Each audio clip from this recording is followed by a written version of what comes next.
Oi pessoal, seu podcast Agro está no ar e hoje nós vamos conversar com o diretor da Ecovery Soluções Agroflorestais, Paulo Duarte, engenheiro florestal e responsável pela gerência dessa empresa que oferece aí uma grande cartela de serviços para auxiliar o produtor rural na resolução de questões burocráticas e também para soluções relacionadas ao seu negócio. Paulo Duarte, seja muito bem-vindo ao nosso podcast. Boa noite, tudo bom?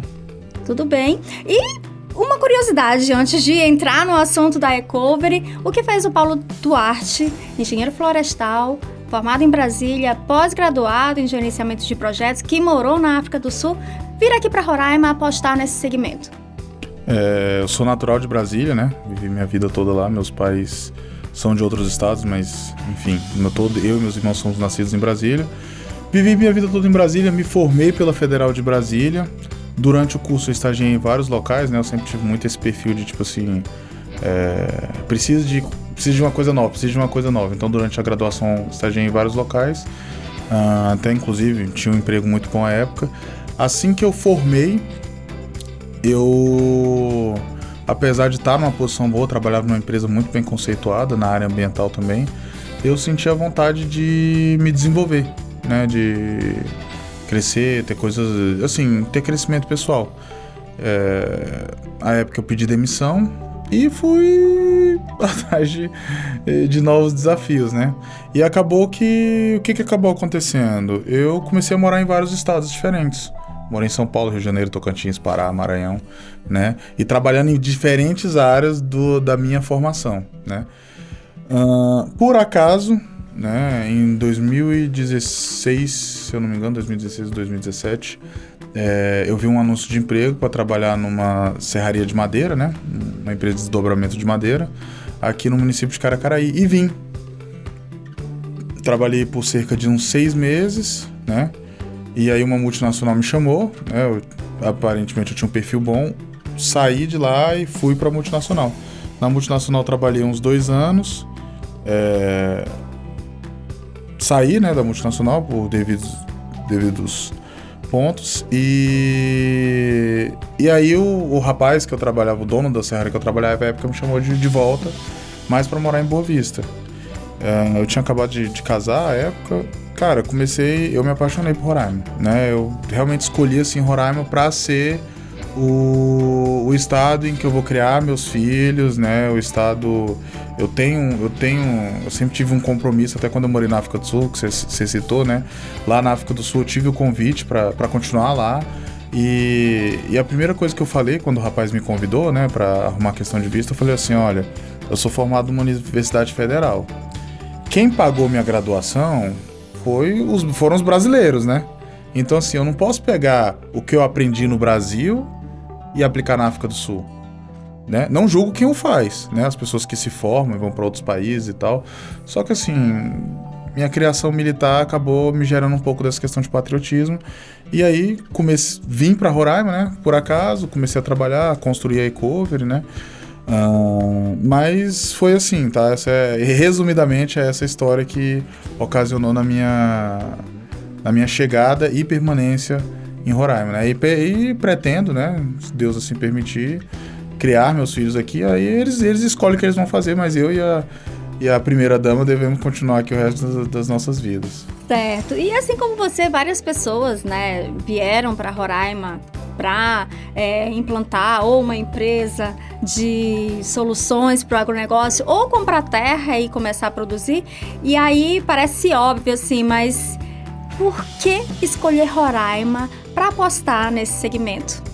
Quando eu cheguei aqui, novamente, né, a primeira fase não conta, mas como eu cheguei aqui novamente em 2019, ainda não havia tido, tinha um formigamento ali, mas ainda não havia tido esse boom na questão das terras de Roraima, né? Independente de fatores políticos, né, o atual governo teve uma grande importância em relação a isso, né, tanto pela parte trouxe mais segurança jurídica, né, o licenciamento ambiental foi facilitado, até, eu acho que a época que eu cheguei, eu tenho que confirmar os números, mas a gente tinha em torno de 30 mil hectares de plantio de soja, né, gado não conta porque Gado, não que o gado tenha menor importância, mas assim, gado era uma informação um pouco mais complicada da gente ter. Mas assim, diário de plantio 30 mil. Esse ano, se eu não me engano, o estado já ultrapassou 120 mil. Isso num gap aí de 4 anos, né? Claro, você vai para outros estados, 100 mil, 120, 150 mil é pouco. Mas para um estado de Roraima, é muito. Aí sobre a sua pergunta, né? Por que Roraima? Por que eu escolhi Roraima para viver, né? E qual é um dos segredos da Ecovery se desenvolver tão bem num estado igual Roraima? Primeiro ponto, Roraima tem uma logística única. Eu gosto de brincar quando eu vou mostrar a fazenda para alguém ou quando eu vou comentar com alguém que, salvo algumas exceções, normalmente você não anda mais do que 30 quilômetros de estrada de chão para chegar numa fazenda. É um estado com uma malha viária muito propícia, né? Como nós temos muitas unidades de conservação em terras indígenas, então as fazendas estão bem concentradas e a logística que é muito única, né? Segundo ponto, a pluviometria, né? As chuvas. Então você tem um alto índice pluviométrico, né? E relativamente bem distribuído, tá? A soja ainda tem alguns desafios para vencer nessa questão, né? Às vezes chove demais, às vezes chove um pouco menos, mas eles estão aprendendo, né? Os produtores estão aprendendo sobre o estado. Então você tem a pluviosidade da região norte, né? Do Brasil, né? Com um altíssimo índice de insolação. Até uma informação importante aí para quem quer que veja o podcast, que assim, a insolação de Roraima você só encontra em todo o país, você só encontra uma insolação, ou seja, um índice, né, de sol em Roraima e no oeste baiano, né? Só que qual a diferença? Aqui chove. Então aqui você tem a água e tem um sol. Lá você só tem um sol, né? Porque lá realmente você tem uma região, é o semiárido, né, que o pessoal fala. Então esse é outro motivo. Agora, a segurança jurídica, né, que nós estamos tendo aí com a emissão dos títulos, né? E, por fim, o mais importante que o que vale é preço, né? Então, hoje você tem terras de um valor, assim, muito atrativo para quem vem. Você tem problemas também, né? Não adianta a gente só falar das coisas boas. Os insumos aqui são muito caros, né? Você comprar um adubo, você comprar um calcário, a logística é muito cara. Nós estamos passando agora pela questão da seca ali do Rio Amazonas, na verdade dos afluentes do Amazonas, né? E aí você perde a malha por hidrovia, né? O transporte por hidrovia e já encarece o frete. Então a gente já vê um reflexo no nosso insumo. Mas isso é superável, né? Porque assim, questões logísticas, questões de... Como posso falar? Questões de como fazer são superáveis ao longo do tempo. Mas chuva você não inventa, né? Terra você não inventa. Então é um estado muito propício, né? A empresa, quem acompanha, quem está junto da gente, quem acompanha os números da empresa, acompanha as redes sociais da empresa, vê que a Ecovery tem um crescimento exponencial. Estou inclusive construindo a nova sede da empresa, né? Construindo um prédio próprio para a empresa, em que eu possa abarcar mais produtos para o agronegócio, né? Que é o setor, né, que eu estudei e sempre fui apaixonado. Como eu falei no início, tem uma cartela de serviços enorme, e aí eu queria que você explicasse aí por que tantos serviços, isso para facilitar a vida do produtor, para ele não percorrer tantos lugares para regularização, para resolver questões burocráticas. Explica pra gente como é que funciona esse serviço da Ecovery. Na realidade, o mérito da Ecovery tem um pouco de acaso nisso, né? Porque, assim, a Ecovery, o conceito da empresa Ecovery, enquanto empresa de licenciamento ambiental e tão somente licenciamento ambiental, que foi minha expertise durante muitos anos, né? Licenciamento ambiental mais focado na área de geoprocessamento, que para os leigos é fazer mapinha, né? Fazer mapa. Então, o que eu sabia fazer eram mapas voltados para o licenciamento ambiental. O conceito dela é antigo.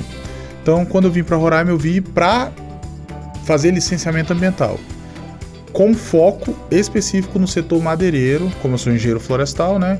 Então, o setor que me abraçava enquanto que eu cheguei em Roraima era o setor madeireiro, né? Só que o que acontece? Para você ter uma licença ambiental, você precisa de um documento de posse ou uma matrícula, você precisa de um CCIR, você precisa de um ITR, você precisa de um CIGEF, você precisa de uma gama de documentos que não são documentos ambientais, né? Então você pode ter o melhor estudo ambiental. Se você não tem um registro fundiário, um lastro fundiário bom, sua licença não vai sair, né? Então, quando eu comecei, foi um dos meus primeiros gargalos. E aí, como qualquer profissional, eu fui procurar o serviço de quem me auxiliava com aquilo, né? E aí você começa a ter algumas dificuldades naturais, né? Ou dificuldades com as pessoas que prestam serviço, ou dificuldades, né, de entender como é que é o processo. Comecei a fazer, e aí por um perfil meu, né, você começa a ter um problema, outro, não sei o que, eu mesmo vou fazer isso aqui, né? E aí foi quando eu agreguei, né, o serviço de regularização fundiária. E aí, ainda assim, tivemos que agregar, né, só para ser um pouco mais sucinto nisso aí. Pelo mesmo motivo, comecei a fazer o serviço de topografia, né? Hoje, graças a Deus, assim, em questão de equipamento, inclusive, a Ecover, assim, eu posso falar que a gente é referência nisso aí, né? Então, agregamos serviço de topografia. E aí tu começa a ter as demandas jurídicas naturais de um negócio que é... Porque assim, não adianta a gente falar que são serviços fáceis, né? São serviços burocráticos, são burocracias naturais para você ter proteção, né? Eu gosto de falar assim, muita gente critica a burocracia, mas eu entendo a burocracia como uma proteção do cidadão. Às vezes é demais, mas assim, a burocracia é uma proteção para o cidadão. E são serviços burocráticos, então nós tivemos que começar a agregar o serviço jurídico na empresa. Que aí, por questões legais, eu não podia oferecer o serviço jurídico enquanto Ecover, né? Se eu fizer isso, a OAB, né? Então, nos vinculamos, não vínculo assim, propriamente dito, mas sim, fizemos uma parceria com o escritório de advocacia para também poder fornecer a questão jurídica. E enquanto eu fornecia todas essas soluções, né? E aí eu gosto de brincar que o escritório, eu comecei a prestar serviço quando eu tinha 15 funcionários, né? Foi uma coisa assim, começa quando você vê que você tem 15 funcionários. Enquanto isso, surgiu muito a oportunidade da corretagem de imóveis, né? Sobretudo rurais. Por quê? Porque eu já fazia tudo. E aí os corretores, quando eles viam que eu fazia tudo, naturalmente eles iam vender uma terra, iam vender uma propriedade e tal, e eles traziam a fazenda para dentro. Paulo, tem que fazer isso. Paulo, você tem uma caminhonete, você não me ajuda a levar o cara lá? Paulo, você sabe fazer isso aqui, você entende de solo? O cara quer saber se o solo é tal, né? E aí eu virei corretor também de imóveis, né? E aí eu acho que fechou um pouco do que a gente tem de produto até hoje. Sim, o produto mais recente, né, que eu acabei esquecendo de citar, foi a questão do crédito rural. Que aí já vem meio que ali da questão da corretagem. Você vendia o imóvel, então às vezes o rapaz tem o dinheiro para comprar a fazenda, mas não tem o dinheiro de investir. Então ele tem um bem, mas não tem, né, o capital. E novamente, comecei a buscar e ver um parceiro, ver não sei o que, gente, vou fazer isso aqui. Porque é um processo até engraçado, eu falo isso até para muitos colegas de profissão. Quando a gente trata de vendas e de cliente, às vezes você pode ser até o melhor, mas é importante que você conseguir mostrar que você é o melhor naquilo, né? E muitas vezes o que acontecia? Igual acontece até hoje, eu praticamente só mexo com imóveis rurais, né? Mas é muito comum o cliente falar assim, Paulo, me arruma uma casa na cidade para eu comprar? Mas eu não mexo com imóvel urbano. Ele, não, mas eu confio em você. Aí vou correr atrás de imóvel, né? Então ainda não é um produto da Ecover, provavelmente não vai ser. Eu tô mudando um pouco do conceito, né?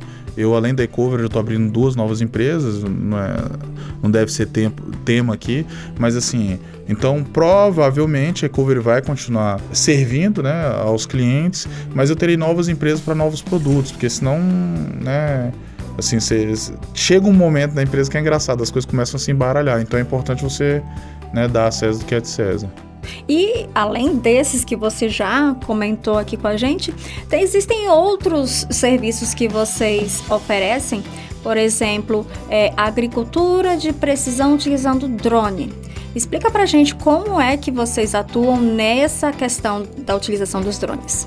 Primeiro, é importante explicar a diferença de um drone e de um Vant.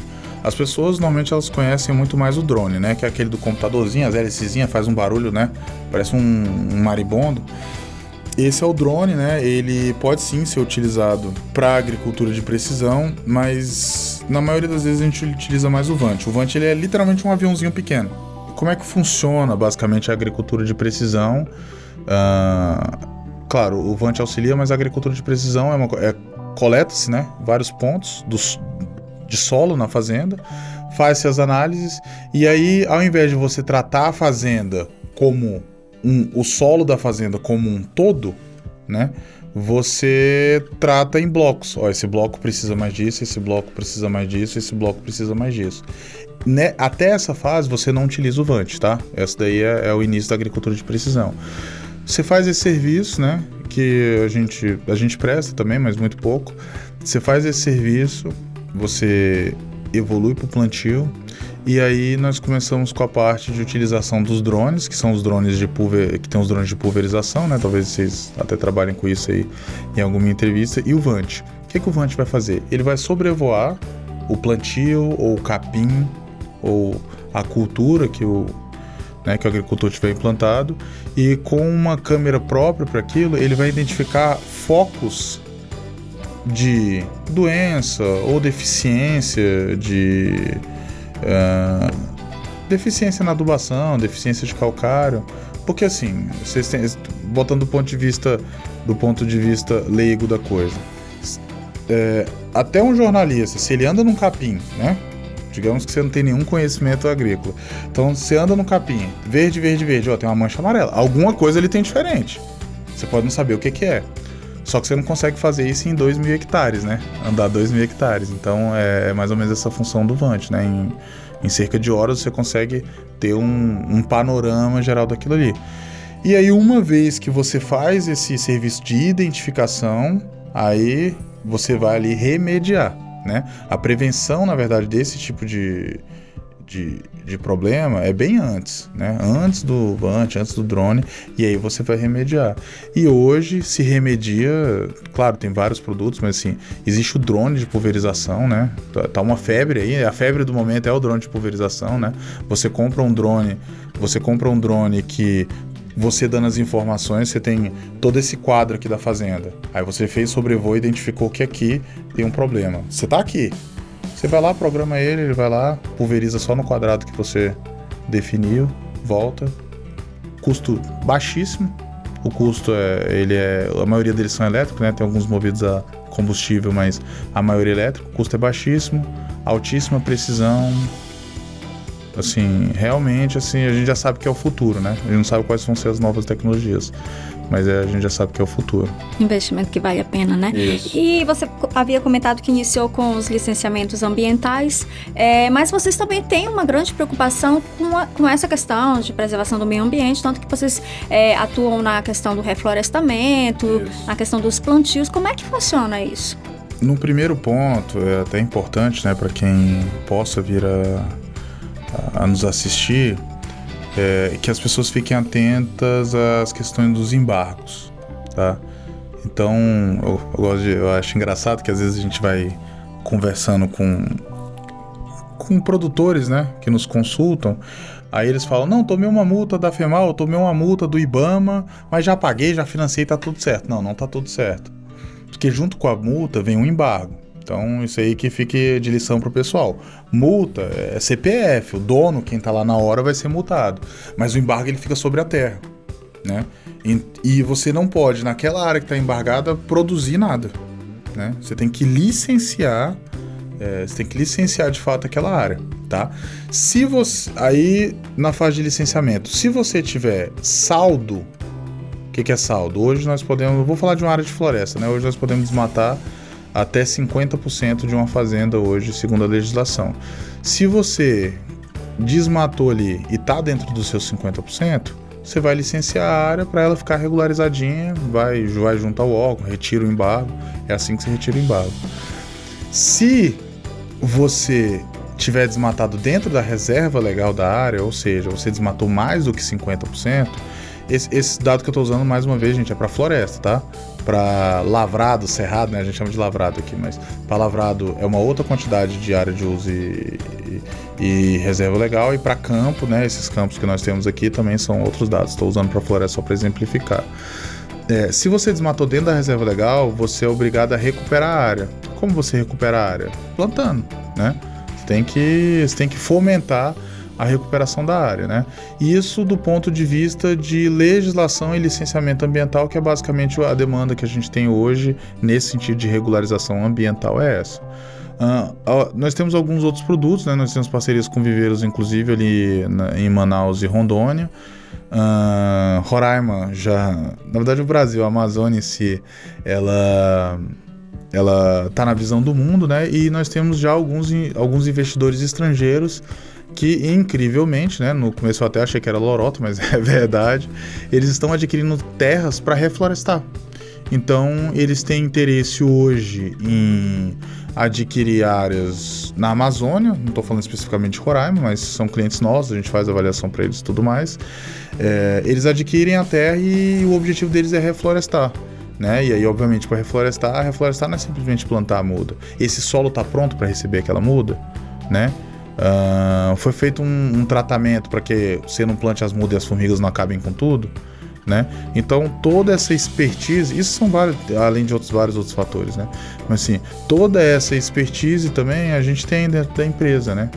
Então a gente tem esse produto da questão do reflorestamento, nós temos dado algum auxílio para as novas empresas que estão se fixando em Roraima e estão tendo plantios silviculturais. Para quem não sabe, silvicultura é eucalipto, acácia, mogno, isso é silvicultura, né? Não é, são culturas que a gente chama de perenes. Silviculturais, a gente tem dado um auxílio na questão de nutrição do solo. O solo do lavrado é um solo muito pobre, né? Tanto do ponto de vista orgânico, quanto biológico, quanto mineral.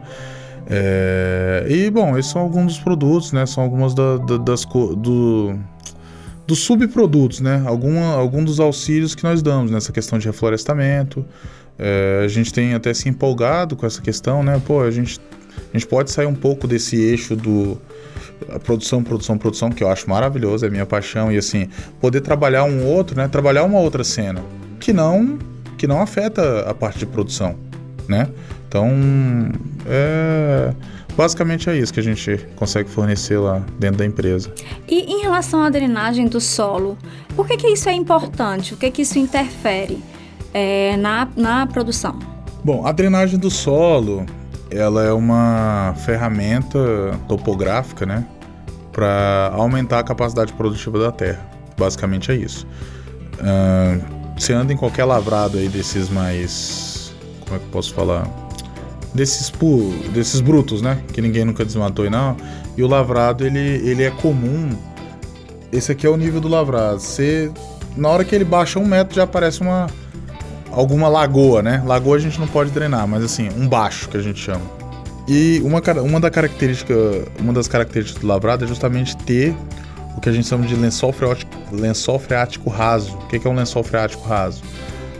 Quem tem propriedade rural sabe que se você meter uma pá ali 5 metros, você acha água, né? Da região que eu venho isso não existe, tá? Então da região que vem, por exemplo, você vai furar um poço, o poço é 300 metros, né? São águas bem mais profundas. Então, dito isso, o que você precisa fazer nesse tipo de solo? Claro, não são todos os locais que você consegue fazer isso. Você precisa ajudar o solo a escoar a água, né? Então, se você consegue pegar essa área que normalmente empoça a água, que não seja lago, né? Porque senão é infração ambiental. Então é só um local que empoça a água. E você ajuda aquela água a sair dali, né? Então é isso que a gente fala de drenagem. Então normalmente nós fazemos um serviço de levantamento topográfico com o mesmo vante da precisão. Com isso nós vemos como é que é a declividade do terreno, para onde que essa água corre, como ela corre, né? E após isso nós traçamos, aí o trator, a escavadeira vai lá, cava, e aí, por exemplo, choveu, essa água não tem onde empoçar. Por que ela não tem onde empoçar? Porque ela tem o corrimento natural, que, via de regra, vai acabar no igarapé, né? Via de regra vai acabar no igarapé ou num rio que já iria absorver essa água. A gente só aumenta a velocidade que isso vai ser feito. São realmente muitos serviços para serem oferecidos, né, para o agricultor, e a gente, como não tem tanto tempo para falar de todos, né, a gente vai fazer o convite para uma nova oportunidade de estar aqui esclarecendo sobre esse trabalho, né, desenvolvido pela Ecover, e gostaria aí de agradecer a sua participação aqui no nosso podcast para trazer aí tantas informações importantes que são de interesse do agricultor. Eu é que agradeço, né? Eu tenho uma filosofia muito forte de compartilhar conhecimento, inclusive me deixo, né, à disposição para qualquer pessoa que esteja assistindo o podcast e queira tirar dúvidas, né? A gente não cobra para passar conhecimento, né? Então, qualquer dúvida, a empresa está à disposição, a Ecover está à disposição, o Paulo está à disposição, e sintam-se à vontade. Vai ser um prazer poder auxiliar, né, o produtor ou pessoas interessadas em produzir dentro do estado. E a gente agradece, o nosso podcast fica por aqui. Lembrando que você pode acessar todos os programas no canal do YouTube e não esqueça também que nós temos o canal no Instagram. Até a próxima!